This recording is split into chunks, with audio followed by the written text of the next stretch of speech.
గత 5 ఏళ్ల పాటు అదే వ్యక్తిత్వాల హననాలు, అదే కుటుంబ సభ్యుల్ని మహిళలను బయటికి తీసుకొచ్చి లాగి మాట్లాడాలు, అధికారంలో ఉన్నప్పుడు అదే చేశారు, అధికారం పోయాక కూడా అదే చేస్తున్నారు. వైసీపీ వాళ్ళ బుద్ధి మారదా? ఇంకా మీడియా ముందుకు వచ్చినప్పుడు మీరు పాలసీల పరంగా విమర్శించండి, శాఖల పరంగా దానిలో జరిగినట్టు అభివృద్ధి పరంగా లోటుపాట్ల పరంగా డిబేట్లు చేయండి. పవన్ కళ్యాణ్ గారి గురించి మాట్లాడాలన్నా లేదా కూటమి గవర్నమెంట్ గురించి మాట్లాడాలన్నా ఖచ్చితంగా మీరు చేసింది, చేయాల్సింది, ఇప్పుడు జరుగుతుంది, జరగాల్సింది వీటి గురించి క్వశ్చన్ చేయండి.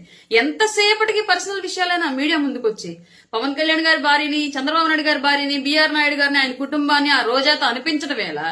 ఇవాళ తిరిగి సమాధానం చెప్తే పొద్దున్నుంచి గగ్గోలు పెట్టడం ఎలా? అసలు ఎందుకని? మీ భారతిరెడ్డి గారు ఏమైనా బ్రహ్మ పదార్థమా ఏంటి?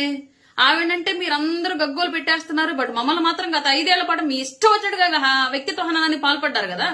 మా వ్యక్తిగతంగా ఎంత డ్యామేజ్ చేయడానికి ట్రై చేశారు మీరు. డబ్బులు పెట్టి మరి పేటిఎం బ్యాచ్ ని క్రియేట్ చేసి మరి మా ఫోటోలు మార్ఫింగ్లు ఎక్కడెక్కడ అడ్డమైనటువంటి సైట్ల నుంచి డౌన్లోడ్ చేసి వాళ్ళకి మా ఫేస్లను డౌన్లోడ్ అతికించేసి మార్ఫింగ్లు చేసి ట్రోలింగ్లు చేసి మాకు వ్యక్తిగతంగా అడ్డమైనటువంటి సంబంధాలను అంటగట్టి పెళ్లిళ్లు చేసి రికార్డింగ్ డాన్సులు అని చెప్పేసి ఇలా రకరకాలుగా మమ్మల్ని అన్ని రకాలుగా వ్యక్తిత్వ హననాలకు పాల్పడ్డారు కదా. ఆ రోజు మేము ఆడాలని గుర్తురాలేదా?